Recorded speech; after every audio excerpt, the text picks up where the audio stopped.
Hey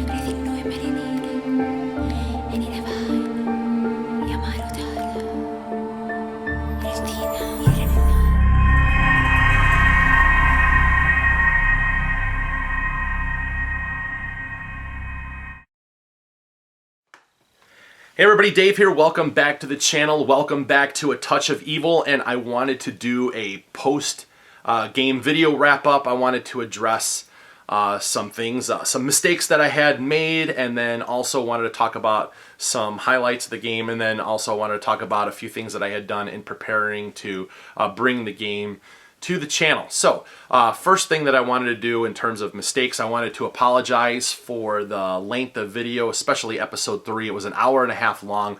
I had totally lost track of time as I was filming it. I got so engrossed in the game that I had forgotten that I should probably break it up and make it into a couple of episodes. And each of the episodes were about an hour long, so I know that that's kind of a time commitment for you guys. I'll try to make the video episodes a little bit shorter in the future so that you could watch them, just be a little bit more respectful of your time. But anyways, I feel that all the episodes were worth watching all the way through. They were it was a lot of fun filming it.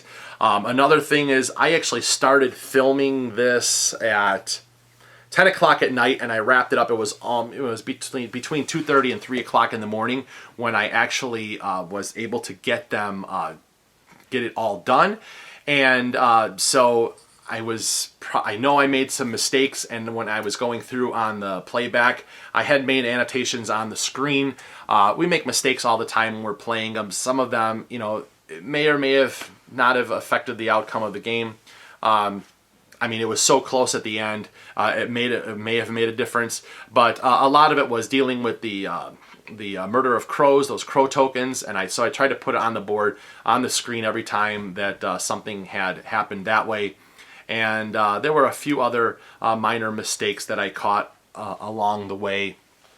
And then the one thing, though, that was kind of a big deal, and that had to do with when we got to the showdown, was when I had formed the hunting party, and specifically with Magistrate Croft. Now, Magistrate Croft had a secret that we were able to peek at earlier in the game, so we didn't reveal it. It wasn't investigating him and flipping it over. We were able to peek and then put it back down. That he was a hero of the people, and so when we had the hunting party, we would have revealed their secrets. He would have actually joined then as an ally, so we would have had their abilities there. And so my interpretation of the rules then is we should have been able to bring along another elder along with the hunting party, because he was then considered like an ally. So it was different.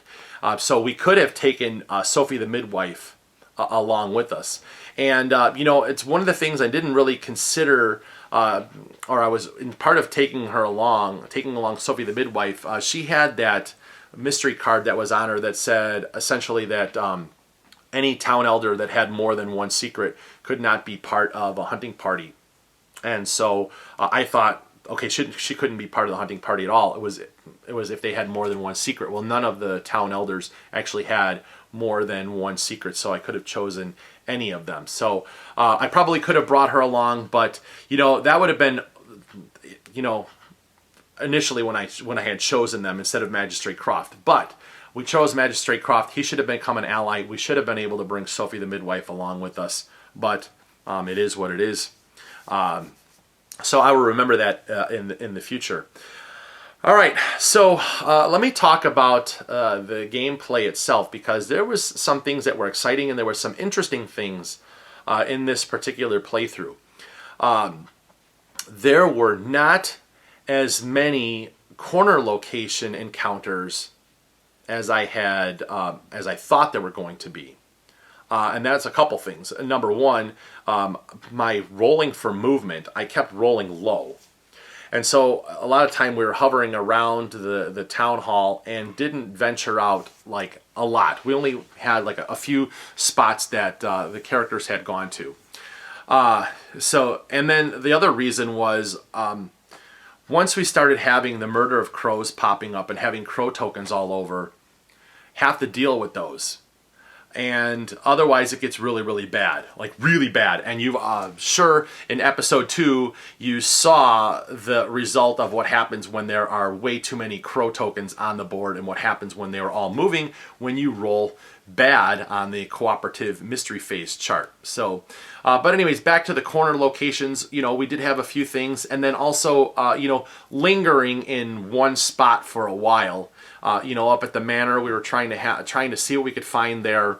So we were kind of like in one spot. So I think on the main board, we never even had an encounter at the abandoned keep. And I think on the Echo Lake board, we never had an encounter at the inn. So we only had encounters on the Forgotten Island and then also at the monastery.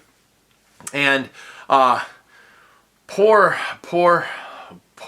Abigail getting stuck on the Forgotten Island, rolling ones for her movement and not even enough to get off the island. So she was stuck there, being forced to linger. So that was something that I wish that she was able to move a little bit more, but it is what it is. She got by by the skin of her teeth of not having to. Luckily, she didn't have to take that curse. She was able to pass that one test with that totem.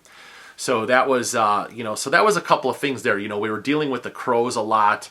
And so that was, so we didn't really move around and didn't have as many corner location encounters as I was hoping for. And that's kind of one of the exciting things. But we did have a lot of events that popped up because I rolled a lot of ones. And then the other thing is that there was only 2 instances of combat outside of the showdown. And that's because every time that we rolled on the villain, the minion chart, we were always rolling for the crows.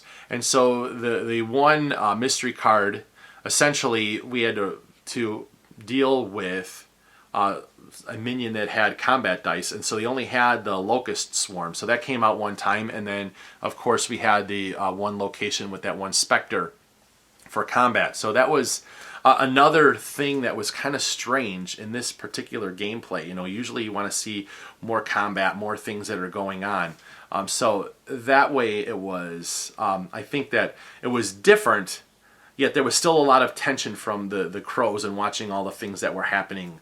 I think that a lot of the action in the game, it was, even though we didn't have a lot of those encounters, we made up for it with the horror card of having to roll twice on the cooperative mystery phase chart. So that just made things really, really bad. So couple of other neat highlights in the game. The clandestine meeting of being able to gain 6 investigation from that, and then also roll, because we rolled that 6, giving Dr. Manning a resolve token. That was cool.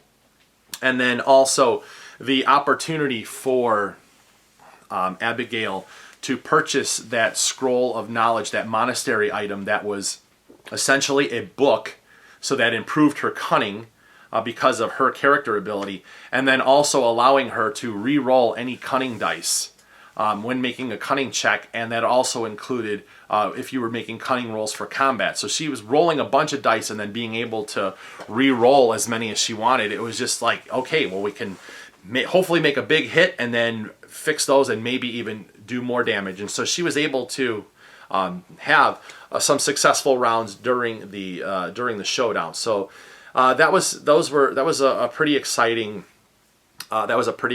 moment as well.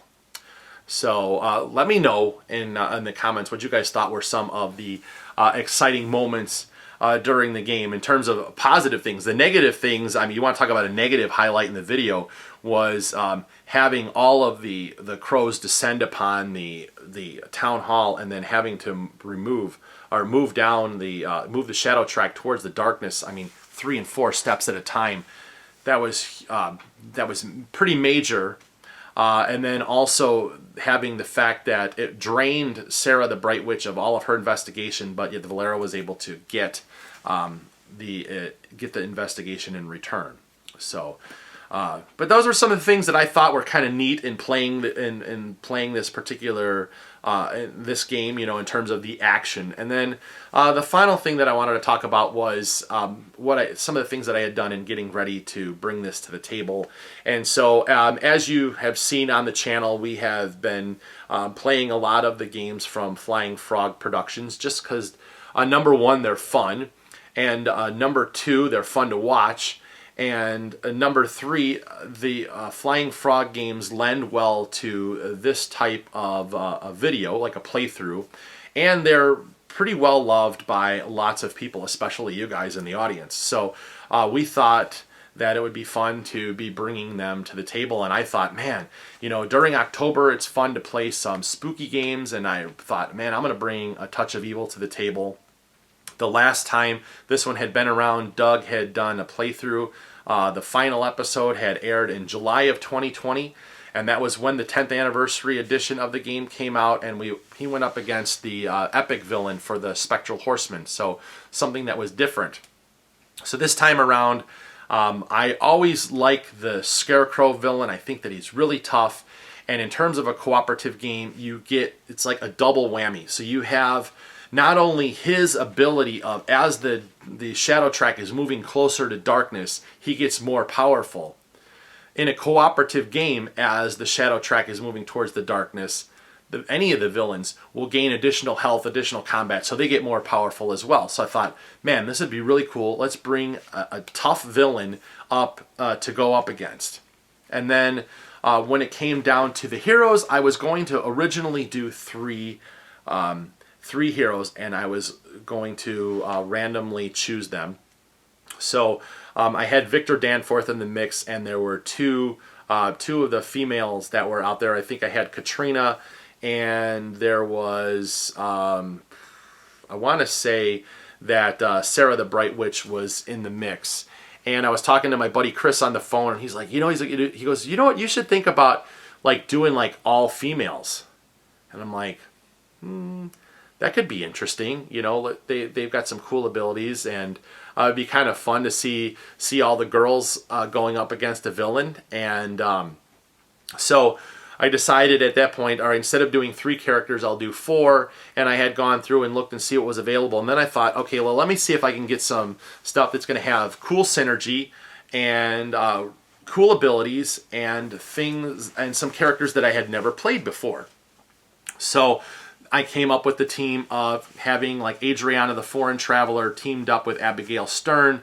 I thought that those two originally were going to travel together because one's blind, can't use books or maps. The other one gains power from having books, gains cunning, and so her cunning can be used for combat, so it makes her stronger. And I thought, well, then I was thinking it'd be neat to have the school teacher, I think it's Anne Marie. She also gets power from books, but then I thought, there'd be too much competition amongst the players for the books and trying to pass them around, and so it would be diluted instead of being able to dump all the books on one character to make them more powerful. So we went away with the school teacher, and then the interesting thing was choosing Sarah the Bright Witch because of her witch ability that gave her +2 combat dice against constructs, and the Scarecrow is a construct, so I thought, okay, this would be perfect to have her going up against that type of enemy. And then having the Valera the Eternal and her ability in terms of being able to heal herself, which I thought would be important if there was combat and stuff like that, but she never really saw combat except for the showdown. And then the synergy or the interactions in terms of the shadow track moving, Sarah the Bright Witch would be losing investigation as the shadow track moved closer to darkness, whereas Valera is going to be gaining investigation as the shadow track moves towards darkness. So I thought that having that kind of built-in, okay, well, one's losing investigation, but as a group we're not really losing investigation because the other one's gaining it, so it's kind of like a shift. So I thought that was some neat things to do. And then we put the 4 characters together. They all had 3 health boxes, so they all were, for the most part, a beefy character, and they had balanced stats. So I thought, this is a good mix. Let's put them all together and see what happens. And I was glad that I did. And fortunately, I'm glad that I actually had some of these rings that I had. So there was another game that's out called Deranged, and I don't have Deranged anymore, but I did keep the pieces. I kept pieces from there. And so it had these rings that I stuck around the bases, because when you have 4 characters that are all the same gender and the models themselves look the same, are very, very similar, I did not want to get confused as to who was who on the board, so I was able to use those rings. So I shared in one of the comments in the video what game they came from. So, you know, the other thing is, if you're looking for rings, maybe you can find some on there, and it makes it easier to be able to see where they are on the board as well, especially if you don't have painted miniatures. So it was kind of fun doing that. So and then putting together that team of heroes to take on the Scarecrow. So that was just one of the things that I thought about, wanting to bring the game to the channel. I really, really love A Touch of Evil. It is one of my favorite games. I love the theme so much. I love the gameplay, and I hope that you guys that you appreciate the watching the playthrough, seeing all the things that happened. Yes, the game is primarily, there's a lot of luck involved, a lot of the dice rolling. So I have no control over the results. We just have to deal with them as they come about. But again, I had a lot of fun with this playthrough. So you guys, let me know in the comments, what did you think of the playthrough? What should I have done differently? What would be some of the characters that you would use against the Scarecrow, and why? Why would you choose them? What kind of things would you be looking for in putting together your team of heroes? What do you think of the Scarecrow? And what do you think of using the Scarecrow in a cooperative game with that double whammy? Is it too much for you, or do you think that that's a nice challenge? Let me know in the comments with all that stuff. Also, if you guys enjoyed this video, please hit the like button. And if you haven't subscribed to the channel already, consider subscribing and ringing the bell so that you are up to date with all of the content that we have releasing. I mean, you've got now myself and Doug putting out content, so you're seeing more things start funneling out. We've got a lot of plans for things coming from now until the rest of the year, so we should have some really cool playthroughs coming through for you guys to enjoy. So, all right, you guys, thanks for watching, and we will catch you again soon. Bye-bye.